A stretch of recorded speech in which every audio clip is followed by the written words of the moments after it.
Hello students, linear equation ਦੇ ਅਸੀਂ simple question ਕਰ ਲਏ। ਉਸ ਤੋਂ ਬਾਅਦ ਕੁਝ ਡਿਫਿਕਲਟ ਕੁਐਸਚਨ ਹੈ ਜਿਨ੍ਹਾਂ ਦੇ ਡਿਵਾਈਡ ਦੇ ਵਿੱਚ ਆ ਰਿਹਾ x y ਔਰ ਉਹ ਵੀ ਅਲੱਗ-ਅਲੱਗ ਹੈ, 2x ਹੈ ਤੇ 3x ਹੈ। ਇਸ ਤਰ੍ਹਾਂ ਦੇ ਕੁਐਸਚਨ ਆ ਜਾਣ ਤਾਂ ਉਹਨੂੰ ਅਸੀਂ ਕਿਸ ਤਰ੍ਹਾਂ ਸੋਲਵ ਕਰਾਂਗੇ। ਦੇਖੋ ਇਹਨੂੰ ਸੋਲਵ ਕਰਨ ਦਾ ਕੀ ਤਰੀਕਾ ਹੈ। ਦੇਖੋ ਧਿਆਨ ਨਾਲ, ਇੱਥੇ 2x ਹੈ, ਇੱਥੇ 3x ਹੈ, ਇੱਥੇ 3y ਹੈ, ਇੱਥੇ 2y ਹੈ। ਇਹਨਾਂ ਦੋਨਾਂ ਦਾ ਐਲਸੀਐਮ ਲਈਏ, ਸੇਮ ਹੈ। 2 ਤੇ 3 ਦਾ ਐਲਸੀਐਮ ਲੈ ਲਈਏ ਅਸੀਂ। ਐਲਸੀਐਮ 3 ਤੇ 2 ਦਾ ਕਿੰਨਾ ਆ ਜਾਏਗਾ 6। ਇਹਦਾ ਦੋਨੋਂ ਇਕੁਏਸ਼ਨ ਨੂੰ, 1 ਨੰਬਰ ਇਕੁਏਸ਼ਨ ਔਰ 2 ਨੰਬਰ ਇਕੁਏਸ਼ਨ ਦੋਨਾਂ ਨੂੰ 6 ਨਾਲ ਗੁਣਾ ਕਰ ਦੇਣਾ। ਮੈਟ੍ਰਿਕ ਗੁਣਾ ਕਰ ਦੇਣਾ ਦੋਨੋਂ ਨੂੰ 6 ਨਾਲ, ਗੁਣਾ 6 ਔਰ 2 ਨੂੰ ਵੀ ਗੁਣਾ 6। ਇਹ ਵੀ ਗੁਣਾ 6 ਔਰ ਗੁਣਾ 6। 6 ਨਾਲ ਗੁਣਾ ਕਰਦੇ ਦੇਖੋ ਕੀ ਆ ਰਿਹਾ ਸਾਡੇ ਕੋਲ। अगर इन्हों ਅਸੀਂ 6 ਨਾਲ ਗੁਣਾ ਕਰ ਰਹੇ हैं तो उस बार की प्राप्त होगा। 6 ਨਾਲ ਗੁਣਾ करिए तो 2 एकम 2 2 3 6 मतलब 3 बटा x प्लस 3 एकम 3 3 दूनी 6 मतलब 2 बटा y बराबर 6 दूनी 12। ऐसे देखिए 3 एकम 3 3 दूनी 6 मतलब 2 बटा x प्लस ऐसे गुणा करिए 3 ते 6 3 बटा y बराबर 6 ना 6 कैंसल था 13। ये साडे कोल नवी इक्वेशन बन गई 3 नंबर ते ये बन गई 4 नंबर इक्वेशन। ये इक्वेशन हम देखिए ਅਸੀਂ ਹੁਣ ਦੋਨਾਂ ਦੇ ਡਿਵਾਈਡ ਚ ਕੋਈ ਹੈ, इधर भी x है इधर भी x है, इधर y है इधर भी y है। ਇਸ ਨੂੰ ਕਿਸ ਤਰ੍ਹਾਂ ਸੋਲਵ ਕਰੀਏ। ਅਸੀਂ ਮੰਨ ਲਓ 1/x ਬਰਾबर a 1/y ਬਰਾबर b। ਕਿਉਂਕਿ ਅਸੀਂ 1/x ਤੇ 1/y ਨੂੰ ਮੰਨਿਆ ਹੈ ਤਾਂ ਅਸੀਂ ਇਹਨਾਂ ਦੀ ਵੈਲਿਊ ਕੱਢਾਂਗੇ। ਇਹਨਾਂ ਦੀ ਅਗਰ ਵੈਲਿਊ ਰੱਖ ਦਈਏ ਇਹਦੇ ਵਿੱਚ ਅਸੀਂ 1/x की जगह a तो मतलब ये बन जाना साढ़े को 3a जोड़ 1/y की जगह 2b बराबर 12। इस तरह अगर रखिए असीं की बन जाना साढ़े को 2a जोड़ 3b बराबर 13। ये दो इक्वेशन बन गई साढ़े को नवीं। इन्होंने दोनों इक्वेशन तो असीं किसी भी मैथड नाल हल कर सकते हैं।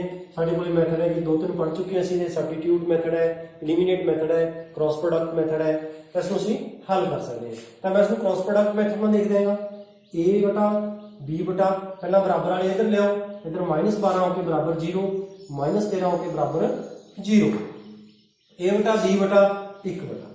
तो इतने कितों शुरू कर देना असीं 2 नंबर तो इतने की 2 अगे -12 अगे फिर 3 तो बाद फिर 2 फिर इसका दूसरी का ये चीज सेम 3 -13 तो बाद 2 तो बाद फिर 3। ध्यान रहे पहला तो लास्ट अखर अगर सेम है तो साडा ये बिल्कुल सही असी लिख लिया जो भी जाने तक। इस तो बाद असी नैक्सट अगर करते हैं a बटा b बटा 1 बटा विचाले बराबर का निशान होना चाहिए। इन्हें गुणा करनी असी पहला नीचे 13 दूना 26 माइनस दे 26। फिर असीं उपर गुणा करांगे। उपर जाने साडा जोर लगता है, कहना मैं चढ़ाई चढ़ते टाइम जिस तरह कहने असीं गेयर छोटा दे देने हैं, गेयर बदल लेने हैं तो असीं इन्हां दे निशान भी बदल लांगे। जिवें कि 12 दूना 24 12 के 36 माइनस दे 36 होने सी, बदल के साडे कोल प्लस दे 36। फिर इन्हां दी गुणा 12 दूना 24 माइनस दे 24 होंगे। उपर जाइए 13 ती 39 माइनस दे 39 तब की बन जाएंगे प्लस।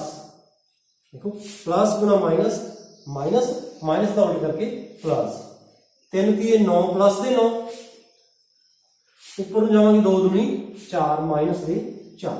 तो साडे कोल की आ गया साडे को ये हल करिए असीं a बटा प्लस दे 10 बच गई, अलग अलग साइन ने घटा करती प्लस दे 10 बराबर b बटा अलग अलग साइन ने माइनस कर देंगे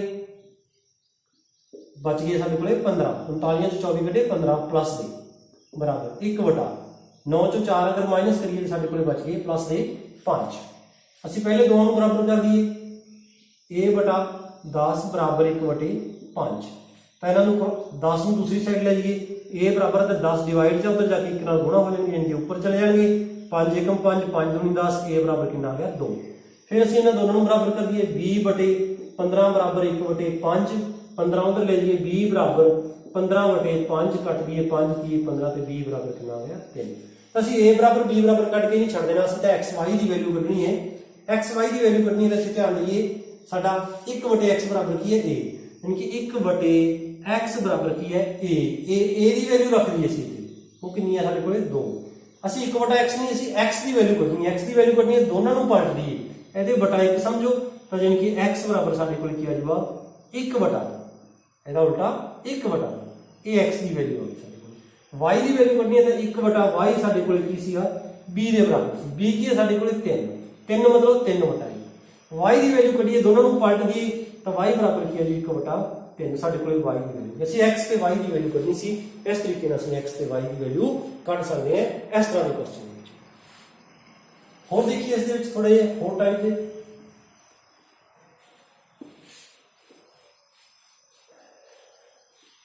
ਕੁਝ ਕੁਐਸਚਨ ਇਸ ਤਰ੍ਹਾਂ ਦੇ ਨੇ ਇਹਦੇ ਵਿੱਚ ਜਿਹੜੇ ਦੇਖਣ ਦੇ ਵਿੱਚ ਬਹੁਤ ਟਿਪੀਕਲ ਜਿਹੇ ਲੱਗਦੇ ਨੇ। जिस तरह से क्वेश्चन देखिए 6x + 3y बराबर 6x +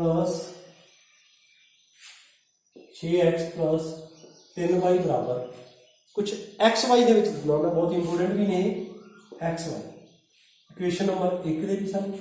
दूसरे नंबर की इक्वेशन है वो इस तरह ही है 2x + 4y 2x + 4y बराबर 5xy। ऐसा इक्वेशन है, इसको किस तरह सोल्व करिए जिसे दोनों साइड से x y दिता हो। पहला तो डिवाइड दिता सी, इस दे गुणा दे दिता दूसरी साइड के बराबर दे विच। पहले सोल्व करने वास्ते की करना है सी इक्वेशन नंबर सी 2 करिए तो x y ते भाग कर दो, divided by x y in both side, दोनों साइडां ते ਅਸੀਂ x y ਨਾਲ भाग x y ਨਾਲ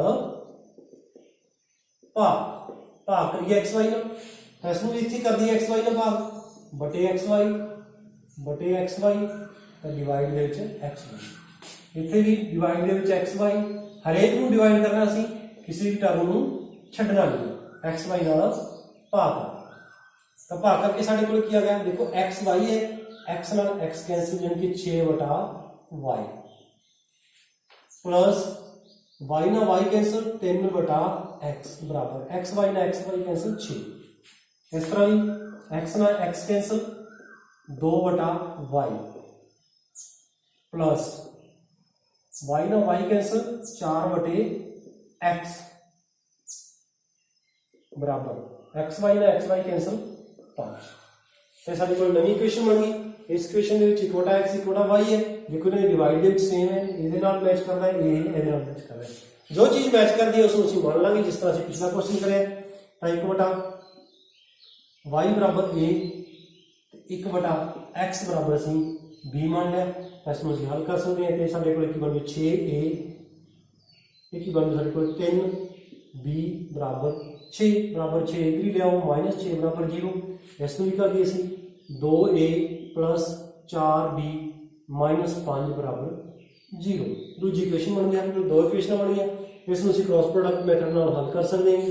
क्रॉस प्रोडक्ट ना a/b/1 दूजे तो शुरू करिए 3 - 6 फिर 3 इधर 4 - 5 2 तो बाद 4। याद रखो दूजे तो लिखना है, पहला दूजे नंबर वाला फिर उस तो अगला फिर वापस इसते फिर इसते एवं ही इसका है, पहला दूजे नंबर वाला फिर उस तो अगला फिर वापस फिर रट्टा मारने की कोई जरूरत नहीं, किसी ने बस 2 नंबर तो शुरू कर दो, लगातार तो रहो और विद निशान लिखना है, इसका निशान नहीं भूलना सी।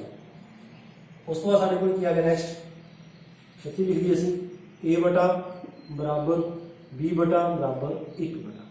गुणा कर 5 3 15 माइनस दे 15, ऊपर में जाइए निशान चेंज हो 6 चौका 24 माइनस होना सी प्लस दे 24 6 दूनी 12 माइनस दे, इसका निशान चेंज करना, ऊपर में जाने वाले निशान चेंज करना सी, ऊपर में जाने 5 6 30 माइनस दे होने सी प्लस 6 चौका 24 3 दूनी 6 माइनस, तो साढ़े को की बन गया है a/b/1 की आ गया दौड़ के निशान है, घटा कर देंगे 24 चो अगर 15 कढ़िए असी तो साढ़े को बच गए 9 प्लस दे ए है, ध्यान रखो a/9 इधर देखिए b/30 है, पिछों 12 कट दिए माइनस दे तो 18 बच गए साढ़े को, 24 चो 6 कट दिए तो 24 6 कटे साढ़े को 18 बच गए प्लस दे तो फिर वही सिस्टम इन्होंने दोनों बराबर कर दिए, ए बटा 9 बराबर 1 बटे 18, ए बराबर ये 9 ऊपर चले जाएंगे, 9 बटे 18 कट के 9 एकम 9, 9 दूनी 18, ए बराबर 1 बटा 2। इस तरह इन्होंने दोनों बराबर करिए, बी बटे 18 बराबर 1 बटे 18, बटे वाला सेम है छाड़ता, तो बी बराबर 1। साडा ए बी बराबर आ गया, बस एक्स वाई बराबर करना है, एक्स वाई बराबर करना है तो 1 बटे वाई बराबर साडे कोल की है ए, 1 बटे वाई बराबर की है ए मतलब 1 बटे 2, दोनों को पलट दिए तो वाई बराबर किया गया 2। इस तरह ही 1 बटे एक्स बराबर साडे कोल की है बी मतलब 1 मतलब 1 ਨੂੰ 1 बटा 1 भी लिख सकते हैं, तो एक्स बराबर भी 1 बटा 1 ही, यानी कि 1 साडे कोल एक्स की वैल्यू 1 तो वाई की वैल्यू 2 आ गई। इस तरह से इस क्वेश्चन को कंप्लीट कर सकते हैं।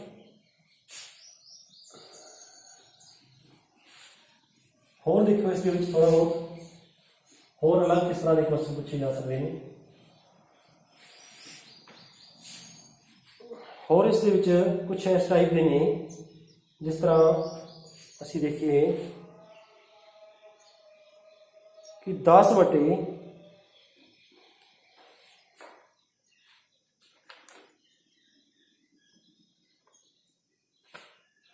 साढ़े को दे रखा है 1 बटे 3x प्लस वाई प्लस 1 बटे 3x माइनस वाई बराबर 3 बटे 4।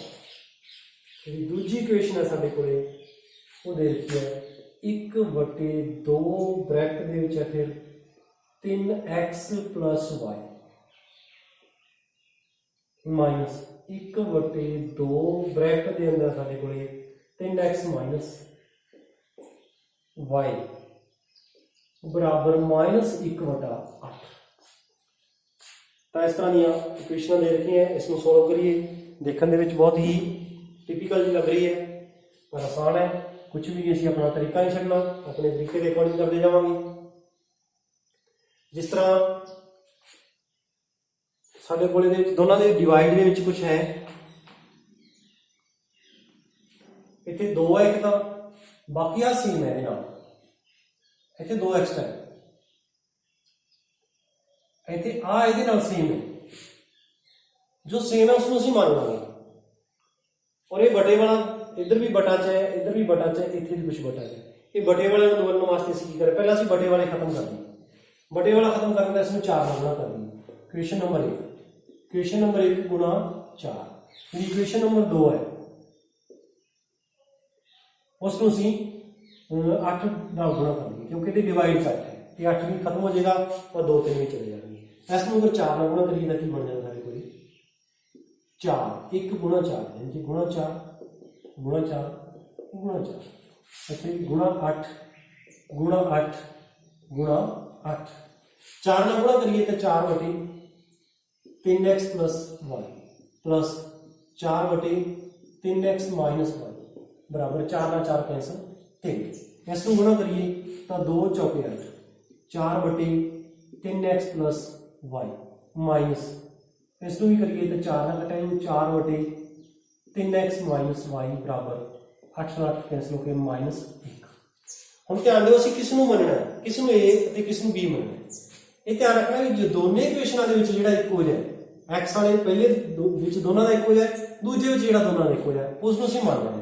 हुण इत्थे साडे कोल देखिए आ 3x प्लस वाई है, इत्थे भी 3x प्लस वाई है, इहदा मतलब एक तां 3x प्लस वाई है बटे वाला ए मान लो, ऊपर इहदे भी 4 है इहदे भी 4 है, इहदा मतलब दोनों दे ऊपर है तो उस नूं भी मान लो, इस नूं असीं ए मान लिया। जिहड़ा दोनों दे विच बिल्कुल सेम है उस नूं असीं ए मान लिया। इधरों इन्हां दोनों दे विच जिहड़ा सेम है, इन्हां दोनों दे विच सेम की है 4 बटे 3x माइनस वाई बराबर बी। इत्थे याद रखो माइनस का निशान है, इधर प्लस है, इत्थे भी प्लस है, इधर भी माइनस है, सेम है। तो ये भी मान लिया तो साडे कोल नवीं इक्वेशन आ जाणियां की आ जाणियां, इस पूरे ही थां ते की है साडे कोल ए, इस पूरे ही थां ते साडे कोल की है प्लस बी, प्लस का निशान है बराबर 3, इन्होंने इधर लिया माइनस 3 बराबर 0।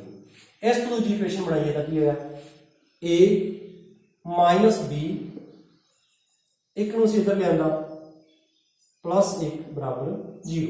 इसनूं असीं किसी भी मैथड नाल हल कर सकते हैं। जिस तरह असीं एलिमिनेट ही ला लईए क्योंकि एलिमिनेट आसान लग रहा है इहदे विच, तां बी नाल बी कैंसल क्योंकि अलग अलग दे साइन है ए ते ए किन्ना वा जोड़ के 2a ते ए अलग अलग दे साइन है घटा के क्या गया -2 बराबर 0।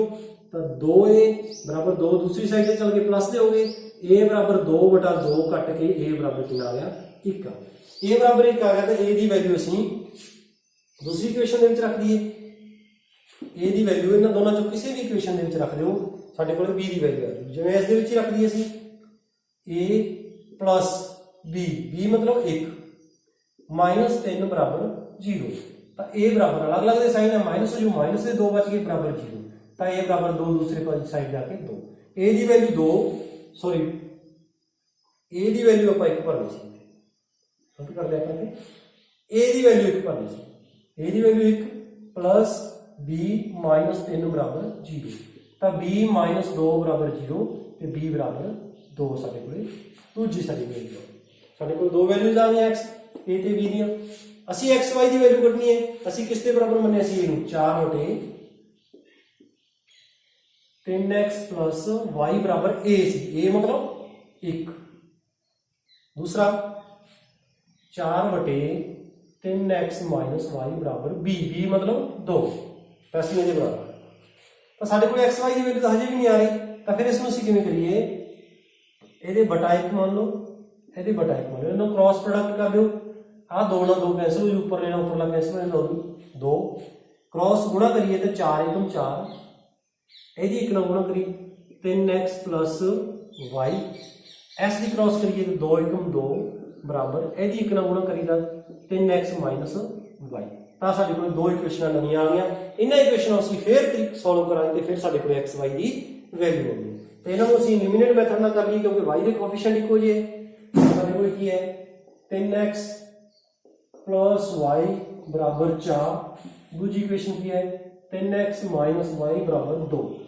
लिमिनेट मेथड ना करिए तो y ना y कैंसल 3 3 6x बराबर 4 2 6 x बराबर 6/6 x बराबर कितना गया 1 साडे कोल x की वैल्यू आ गई। इस तरह y की वैल्यू कढनी है x की वैल्यू इन्हां दोनों इक्वेशन जो किसी च रख दो ਅਸੀਂ ਇਹਦੇ ਚ ਰੱਖ ਲਈਏ ਤਾਂ 3 गुणा x की वैल्यू 1 है जोड़ y बराबर 4 3 × 3 y बराबर 4 3 दूसरी साइड जाके माइनस का तो y बराबर भी 1 आ गया। इस तरह ਅਸੀਂ x ਅਤੇ y की वैल्यू ਕੱਢ ਸਕਦੇ ਹਾਂ ਪੂਰੇ ਕੁਐਸਚਨ ਦੇ ਵਿੱਚ। ਇੱਕ ਵਾਰੀ ਫੇਰ ਦੇਖ ਲਓ ਦੁਬਾਰਾ ਸ਼ਾਰਟ ਦੇ ਵਿੱਚ ਦੋਨੋਂ ਇਕੁਏਸ਼ਨਾਂ ਨੂੰ ਅਸੀਂ 4 ਨਾਲ गुणा करती इस ਨੂੰ ਅਸੀਂ 4 ਨਾਲ गुणा करती क्योंकि ਇਹਦੇ ਡਿਵਾਈਡ 4 ਸੀ इस ਨੂੰ ਅਸੀਂ 8 ਨਾਲ गुणा करती क्योंकि ਇਹਦੇ ਡਿਵਾਈਡ 4 ਸੀ। गुणा ਕਰਨ ਤੋਂ ਬਾਅਦ ਸਾਡੇ ਕੋਲੇ ਨਵੀਆਂ ਇਕੁਏਸ਼ਨਾਂ ਆ ਗਈਆਂ ਸਾਡੇ ਕੋਲੇ ਦੋ ਇਹਦੇ ਵਿੱਚ ਡਿਵਾਈਡ ਦੇ ਵਿੱਚ ਜੋ ਚੀਜ਼ ਦੋਨੇ ਪਾਸੇ ਸੇਮ ਹੈ ਉਸ ਨੂੰ ਅਸੀਂ a ਮੰਨ ਲਿਆ जो दूसरी है ਇਹਦੇ ਨਾਲ ਸੇਮ ਹੈ ਉਸ ਨੂੰ ਅਸੀਂ b ਮੰਨ ਲਿਆ। ਆ ਇਹਦੇ ਨਾਲ ਸੇਮ ਹੈ ਇਹ ਇਹਦੇ ਨਾਲ ਸੇਮ ਹੈ ਇਹਨੂੰ a ਤੇ b ਮੰਨ ਲਿਆ a ਤੇ b ਮੰਨ ਲਿਆ ਇਹਦੀ ਵੈਲਿਊ ਭਰਦੇ ਸਾਡੇ ਕੋਲੇ ਦੋ ਨਵੀਆਂ ਇਕੁਏਸ਼ਨ ਆ ਗਈਆਂ ਇਹਦੀ ਜਗ੍ਹਾ ਤੇ a ਇਸ ਦੀ ਜਗ੍ਹਾ ਤੇ b बराबर 3 यानी a की जगह पे a s की जगह पे b प्लस 1 इहनूं लिमिनेट मैथड नाल हल करदा सी कट्टे गए 2a बराबर 2b तो a की वैल्यू आ गई साडे कोल 1 a की वैल्यू आ गई तो इन्हां दोनों इक्वेशनां चों किसी इक्वेशन दे विच a की वैल्यू रख दिओ 1 तो साडे कोल b की वैल्यू आ गई 2 a ते b की वैल्यू आ गई साडे कोल a ते b की वैल्यू असीं इहदे विच रख देंगे 4/3x plus y 4/3x plus y a की वैल्यू कितनी है साडे कोल 1 यानी कि 1/1 इन्हां दा क्रॉस गुणा कर देंगे साडे कोल नवी इक्वेशन है। इस तरह इहदे बराबर रख दी असीं b की वैल्यू कितनी है 2 तो इन्हां दा दो वैल्यू रखती ऊपरला कट्टिया गया इन्हां दी क्रॉस प्रोडक्ट करी तो दूजी इक्वेशन आ गई। इन्हां दोनों इक्वेशनां नूं असीं लिमिनेट मेथड नाल हल करिया तो साडे कोल x की वैल्यू आ गई x की वैल्यू इस इक्वेशन च रखी तो साडे कोल y की वैल्यू आ गई। इस तरह असीं ये डबल क्वेश्चन हो गया साडे कोल x ਅਤੇ y ਦੀ ਅਸੀਂ वैल्यू ਕੱਢ ਲਈ। ਹੁਣ ਇਸ ਦੇ ਵਿੱਚ ਕੁਝ ਇਸ ਤਰ੍ਹਾਂ ਦੇ स्टेटमेंट ਦੇ क्वेश्चन ਨਹੀਂ ये स्टेटमेंट का स्टेटमेंट तो इक्वेशन होनी है उसको जिस मर्जी मेथड नाल सॉल्व कर लिए चाहे एलिमिनेट मेथड लाओ चाहे क्रॉस प्रोडक्ट